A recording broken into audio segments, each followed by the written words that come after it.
Ayurvedic astro के इस channel में आपका हार्दिक स्वागत है। आज का हमारा मूल विषय है ज्योतिष। हम क्यों ज्योतिष को देखना चाहते हैं, हम ज्योतिष के ऊपर क्यों डिस्कशन करना चाहते हैं, क्यों अपने टिप्पणी दिखाते हैं, हम क्यों ग्रह राशियों के ऊपर जाना चाहते हैं। अगर इसका हमारे को मूल कारण ही नहीं पता है तो हमारे को इन चीज़ों के ऊपर विश्वास करने का कोई फ़ायदा नहीं है। सर्वप्रथम, जैसे आपने देखा है कि हमारे भारतवर्ष में 7 मौसम होते हैं और हर मौसम का अपना अपना इम्पैक्ट है। हर मौसम की एक स्पेशल वो है, अपनी तासीर है। तो उसी तरीके से जैसे जैसे समय चेंज होता है, ब्रह्मांड में ग्रह चेंज होते हैं या मौसम चेंज होते हैं, तो उसका हमारे इन्वायरमेंट पे अलग इफ़ेक्ट पड़ता है। जैसे बरसात आती है तो मॉइस्चर हो जाता है, और सर्दी जुकाम का मौसम, सर्दियाँ आती हैं तो सर्दी जुकाम हो जाता है, बुखार हो जाता है। गर्मी आती हैं तो डिहाइड्रेशन हो जाती है।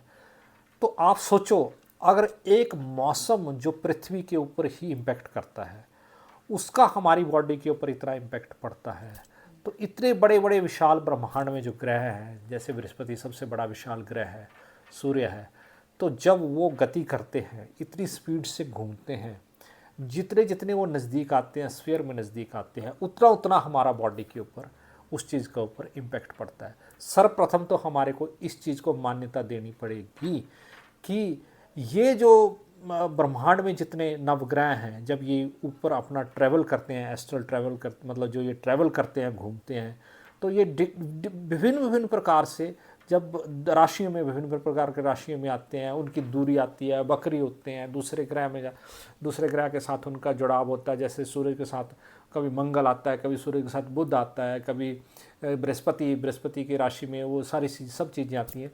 तो इन चीज़ों का हमारी लाइफ में बहुत बड़ा इम्पैक्ट पड़ता है। ये हमारी सोच को चेंज करते हैं। सबसे नज़दीक हमारा चंद्रमा होने के कारण, हमारा ग्रह चंद्रमा होने के कारण हमारी बॉडी के ऊपर वो सबसे ज़्यादा इम्पैक्ट डालता है, क्योंकि वो सबसे ज़्यादा हमारे नज़दीक है।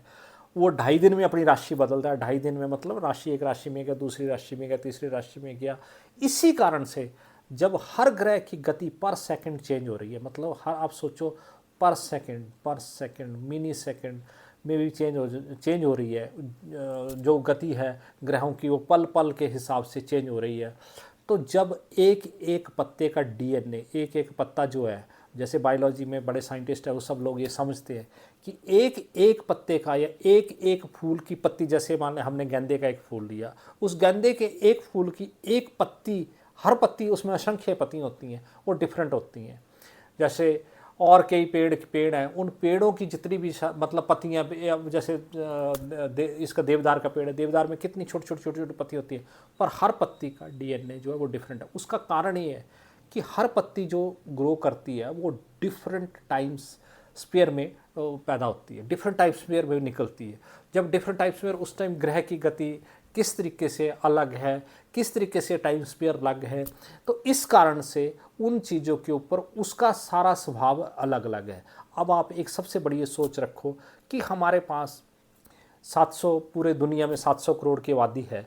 700 करोड़ की आबादी में कोई भी एक मनुष्य की शक्ल एक दूसरे से नहीं मिलती। थोड़ी बहुत रिजेंबल करती है जब अपने जैसे एक बार जुड़वा बच्चे पैदा हो जाते हैं, उनके थोड़े बहुत साइम, अगर टाइम ठीक, टाइम एक टाइम भी पैदा हो जाते हैं, या 2-3 सेकंड, 4 सेकंड, 5 सेकंड या 10 सेकंड के बाद, तो उनकी शक्ल थोड़ी रिजेंबल करती है। परंतु बाकी दुनिया में जितने भी बच्चे टाइम शेड्यूल के अकॉर्डिंग दूसरी जगह पैदा होते हैं, अब आप ये सोचेंगे कि टाइम तो एक बच्चा बॉम्बे में पैदा हुआ, एक दिल्ली में पैदा हुआ, एक अमेरिका में पैदा हुआ, सेम टाइम सेम सेकंड, सब चीज़, पर उसका एक चीज़ आप समझो कि उसका टाइम स्पेयर जो उस ग्रह के ऊपर उसका इम्पैक्ट आ रहा है, उस बच्चे के ऊपर जब वो पैदा हो रहा है, जब वो पहली सांस ले रहा है, तो उस टाइम उस ग्रह का टाइम स्पेयर जो है वो अलग अलग डिफरेंट है। अमेरिका में टाइम जोन लग गया है, इंडिया में लग गया है, मतलब दिल्ली में लग गया, अक्षांश दिक्षांश जिसको बोलते हैं, अक्षांश दिक्षांश लग गया है, बॉम्बे में लग गया है।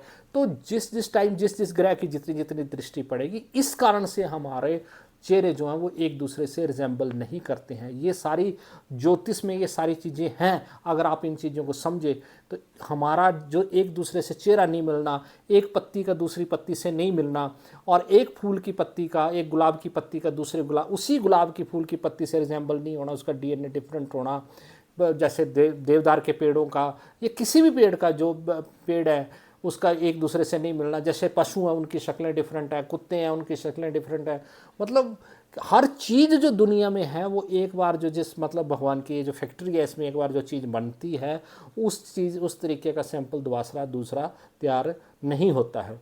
और विचारों में भी सर फ़र्क आता है। मान लेते हैं कि एक ब्रदर के विचार एक जैसे एक है, दूसरा ब्रदर भी उसी टाइम पैदा हो, दोनों भाई जुड़वा पैदा हो तो उनके विचारों में फ़र्क आएगा, क्योंकि फ्रैक्शन ऑफ सेकंड का भी जो ग्रह इम्पैक्ट देता है। दोनों एक ही जगह पैदा हो परंतु फ्रैक्शन ऑफ सेकंड का फ़र्क हुआ, उस फ्रैक्शन ऑफ सेकंड में जो पृथ्वी की गति है, जो सूर्य की गति है, जो चंद्रमा की गति है, जो बाकी नवग्रह की गति है वो चेंज हो जाती है। जब जे गति चेंज हो जाती है, जब उनका अपना अपना इम्पैक्ट मतलब हर चीज़ की जो उसके साथ रिजेंबलिंग है वो चेंज हो जाती है, तो इस कारण से सोच भी बदलती है।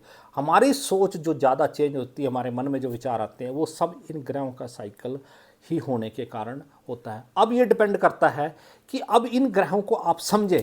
जो इतने ज्योतिषी हिंदुस्तान में, जैसे सुनने को तो ये आता है कि 22 लाख ज्योतिषी है हिंदुस्तान में, 22 लाख ज्योतिषी जो अपने अपने विचार देता है या अपने अपने विचार देते, तो किस लिए बोलते हैं वो सारे, जैसे पराशर ऋषि का ये ज्योतिष ज्ञान है या दूसरे ऋषियों का ज्योतिष ज्ञान है, उसके ऊपर विषय में चर्चा क्यों करते हैं? इस विषय इसलिए चर्चा करते हैं कि उन्होंने जो ऋषि मुनियों ने हमारे को ज्ञान दिया वो इसलिए दिया कि कौन सा टाइम आपके लिए बेस्ट है, कौन से ग्रह का जो मल्टीप्लिकेशन और जो टाइम स्लॉट है वो आपके लिए अच्छा है। मान लेते हैं कि जैसे बरसात में धान लगाया जाता है, अगर उसको गर्मी मतलब आप गर्मियों में लगाएंगे तो नहीं लगेगा। गर्मियों को जैसे सर्दियों के टाइम में नवंबर के महीने में हमारी कनक बीजी जाती है, तो अगर उस टाइम हम धान लगाएंगे तो पैदा नहीं होगा। इसी तरीके से हमारा ग्रह का शेड्यूल है कि अगर हमने जो कर्म करना है वो हिंदू धर्म के अनुसार अगर हम वो कर्म उस टाइम स्लॉट के ऊपर करेंगे तो वो फसल जो वो अच्छी उगेगी। तो हमारी जो धर्म की फसल है या हमारे कर्म की फसल है वो अच्छी उगेगी, बहुत अच्छी उगेगी। यही आज के विषय की चर्चा थी कि ज्योतिष क्यों और किस लिए। तो अंत में अगर मेरा वीडियो आपको अच्छा लगा होगा तो इसको सब्सक्राइब करें और बेल बटन को दबाना ना भूलें और लोगों से शेयर करें। धन्यवाद। जय माता दी।